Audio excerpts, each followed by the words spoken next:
नमस्कार मित्रांनो, परीक्षेच्या दृष्टीने व्याकरणातील अत्यंत महत्त्वाचा घटक समास अभ्यासणार आहोत. या घटकावर स्पर्धा परीक्षेमध्ये प्रश्न विचारले जातात. प्रथम मित्रांनो, समास म्हणजे काय ते आपण बघूया.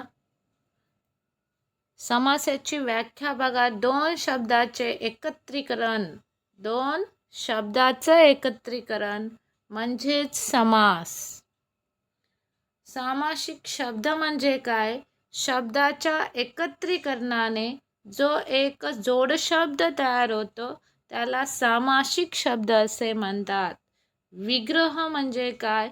सामासिक शब्दाचे कमीत कमी शब्दात केलेले स्पष्टीकरण किंवा सामासिक शब्दाची फोड करून दाखवण्यास विग्रह म्हणतात.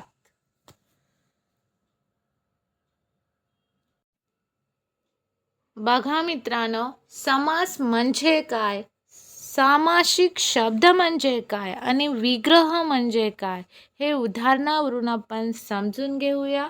समास म्हणजे दोन शब्दाचं एकत्रीकरण. उदाहरण बघा, बटाटे आणि वडा हे दोन शब्द आहेत आणि या दोन शब्दाचं एकत्रीकरण म्हणजेच समास. शब्दाच्या एकत्रीकरणाने जो एक जोड शब्द तयार होतो त्याला म्हणायचं आहे सामासिक शब्द.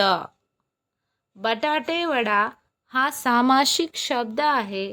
बटाटे आणि वडा या दोन शब्दाच्या एकत्रीकरणाने तयार झालेला सामासिक शब्द बटाटे वडा आहे. बटाटे वड्याचा विग्रह आहे बटाटे घालून तयार केलेला वडा. विग्रह म्हणजे काय तर सामासिक शब्दाचे कमीत कमी शब्दात केलेले स्पष्टीकरण म्हणजेच मित्रांनो, कमीत कमी शब्दात केलेले स्पष्टीकरण म्हणजेच विग्रह किंवा फोड म्हणजेच विग्रह. समासाचे प्रकार बघा. पहिला आहे अव्ययभाव समास, 2 तत्पुरुष समास, 3 बहुव्रीही समास, 4 द्वंद्व समास.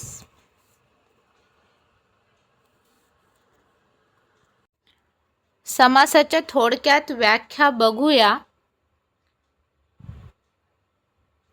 अव्ययभाव समास, पहिले पद महत्त्वाचे असते. तत्पुरुष समास, दुसरे पद महत्त्वाचे. द्वंद्व समास, दोन्ही पदे महत्त्वाची.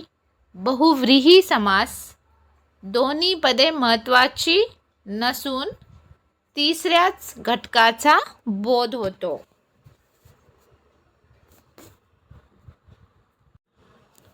अव्ययीभाव समास कशाला म्हणायचं ते आपण बघूया. जेव्हा समासातील पहिले पद महत्त्वाचे असते तेव्हा तो अव्ययीभाव समास असतो. उदाहरण बघा, आजन्म या सामासिक शब्दामध्ये आजन्म हा सामासिक शब्द आहे आणि या सामासिक शब्दामध्ये आ हे पहिले पद आहे आणि जन्म हे दुसरे पद आहे. तर अव्ययीभाव समासामध्ये पहिले पद महत्त्वाचे असते म्हणजेच आजन्म या शब्दामध्ये आ हे पद महत्त्वाचे आहे, हे पहिले पद आहे. दरसाल या सामासिक शब्दामध्ये दर हे पहिले पद असून ते महत्त्वाचे आहे. साल हे दुसरे पद आहे.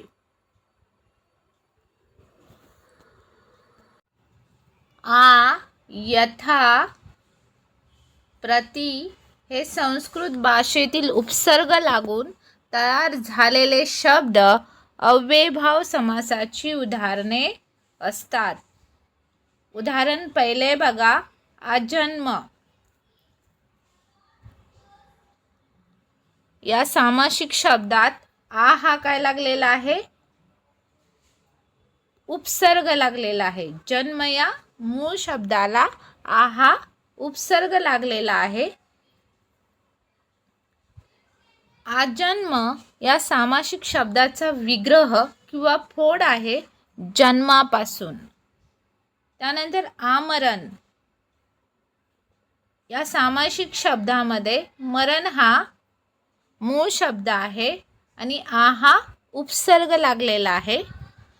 आमरण या सामासिक शब्दाची फोड किंवा विग्रह आहे मरेपर्यंत. यथाक्रम,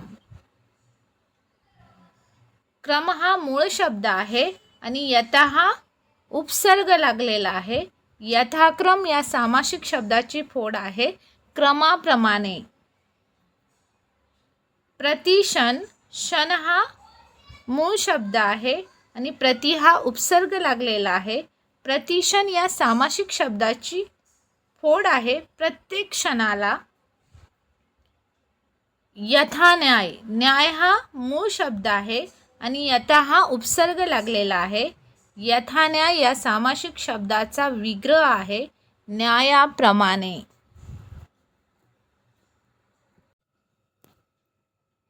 बेळ, दर, बेला, गैर, बिन, हर, बर यासारखे फारसी भाषेतील उपसर्ग लागून तयार झालेले शब्द अव्ययभाव समासाची उदाहरणे असतात. 1 नंबर बघा, दरसाल या सामासिक शब्दात साल हा मूळ शब्द आहे, तर दर हा फारसी भाषेतील उपसर्ग लागलेला आहे. दरसाल या सामासिक शब्दाची फोड किंवा विग्रह आहे प्रत्येक वर्षी. हररोज या शब्दात हर हा फारसी भाषेतील उपसर्ग लागलेला आहे. हररोज या सामासिक शब्दाचा विग्रह आहे प्रत्येक दिवशी.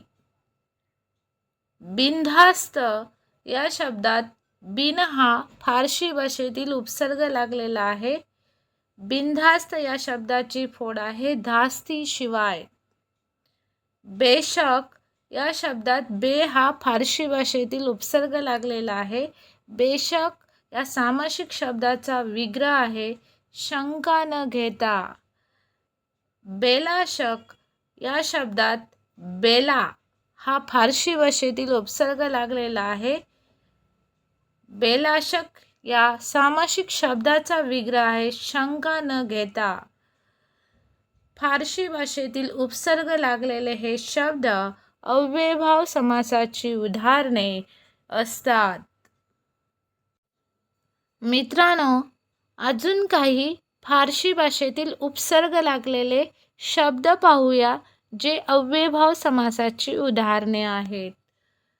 गैरहजर या सामासिक शब्दात हजर हा मूळ शब्द आहे आणि गैर हा उपसर्ग लागलेला आहे. फारसी भाषेतील उपसर्ग गैर हा लागलेला आहे.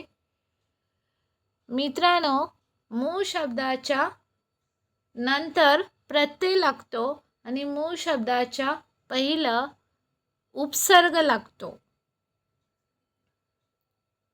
गैरहजर या सामासिक शब्दाचा विग्रह आहे हजेरी शिवाय. त्यानंतर बिनधोक या सामासिक शब्दात बिन हा फारसी भाषेतील उपसर्ग लागलेला आहे. बिनधोक या सामासिक शब्दाचा विग्रह आहे धोक्याशिवाय. बिनचूक या सामासिक शब्दात बिन हा फारसी भाषेतील उपसर्ग लागलेला आहे. बिनचूक या सामासिक शब्दाची फोड आहे चुकीशिवाय. बरहुकूम या सामासिक शब्दात बर हा फारसी भाषेतील उपसर्ग लागलेला आहे. बरहुकूम या सामासिक शब्दाचा विग्रह आहे हुकुमाप्रमाणे. बिनशर्त या सामासिक शब्दात बिन हा फारसी भाषेतील उपसर्ग लागलेला आहे. बिनशर्त या सामासिक शब्दाचा विग्रह आहे शर्तीशिवाय. गैरशिस्त या सामासिक शब्दात गैर हा फारसी भाषेतील उपसर्ग लागलेला आहे. गैरशिस्त या सामासिक शब्दाची फोड आहे शिस्तीशिवाय. दररोज या सामासिक शब्दात दर हा फारसी भाषेतील उपसर्ग लागलेला आहे. दररोज या सामासिक शब्दाचा विग्रह आहे प्रत्येक दिवशी.